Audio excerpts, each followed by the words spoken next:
the uncertainty lies. And because there's some uncertainty in the weekend, it makes it fairly tricky looking further ahead. But at the moment, as we go into the second week of October, it will probably be more unsettled in the north and the west, driest in the south and the east, and temperatures for many will be somewhere near normal. That's all from me. Bye-bye.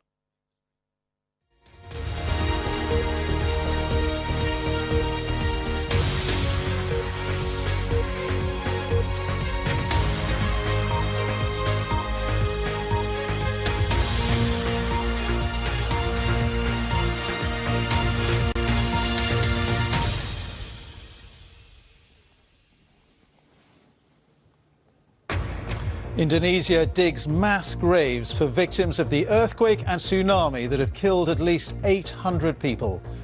This hotel is one of the devastated buildings. Rescue teams are searching for survivors, and our correspondent has reached the scene tonight. This would have been a thriving fishing village, houses packed closely together next to shops, now reduced to rubble amongst it, cars smashed by the powerful waves. There's growing desperation as power cuts plunge hospitals in the area into darkness. What we need is more medical help.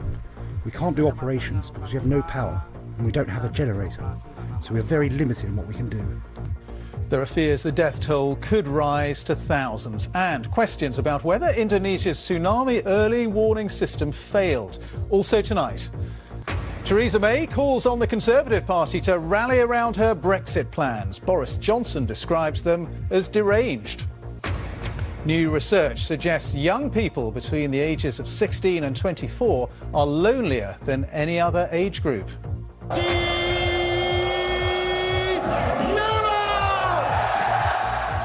And in the Ryder Cup, Europe cruised to victory over the United States.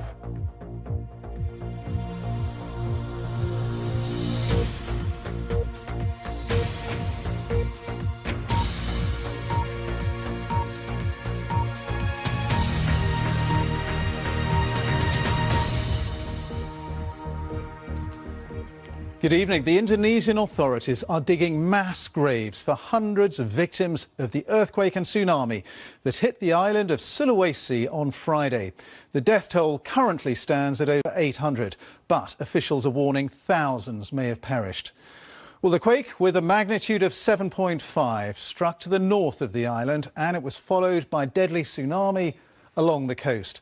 The closest town to the epicentre is the heavily populated fishing area of Donggala, with over 300,000 people. Rescuers have yet to reach it. Further south, in the city of Palu, over 820 people have now been confirmed dead. Our correspondent, Rebecca Henschke, is there. There's more sport for you on the BBC Sport website, including more World Superbikes records for Jonathan Rea, but that is all from me, Ben. Catherine, many thanks indeed. Catherine Downs there.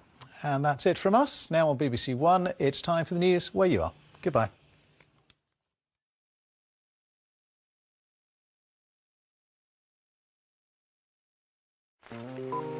There are many movies out at the moment that are claiming to be comedies. This beats all of them. And on the one hand, it's a political tale. On the other hand, it is a magic, realist fable. It is baggy and overlong. You can either just see it as a really good popcorn adventure or as something much deeper. That's what a proper cult movie looks like. My problem with it is I wanted it to be darker. The script is laughable, but not in a good way. This has proved so divisive. I was reminded of the friendship between Elliot and E.T. Every time anyone says mockumentary, immediately think, is it as good as Spinal Tap? The answer is no. Very smartly reinvented a franchise, and who thought that was possible? It does the thing that cinema is meant to do at its very best, to completely immerse you, to transport you, to take you to another world. Words of Wisdom, the film review, available now on BBC iPlayer.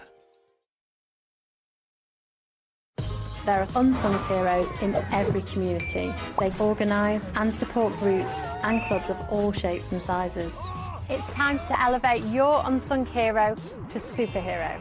To nominate your Get Inspired Unsung Hero, go to bbc.co.uk/unsung hero. Blue Planet 2 showed us the impact plastic is having on our oceans. I'm travelling to all corners of the planet to try to understand the scale of the problem.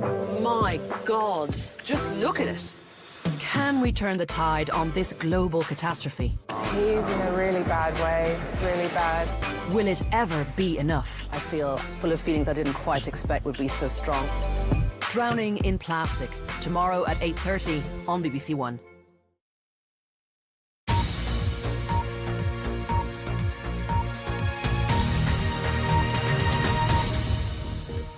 Hello, this is BBC News with Lukwesa Burak.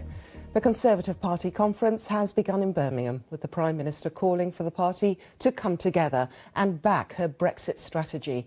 Today we've heard from a number of senior cabinet ministers, including the Foreign Secretary Jeremy Hunt and the International Trade Secretary Liam Fox. Well, our chief political correspondent Vicky Young is in Birmingham at the party conference and has been speaking to a former cabinet minister, Justin Greening.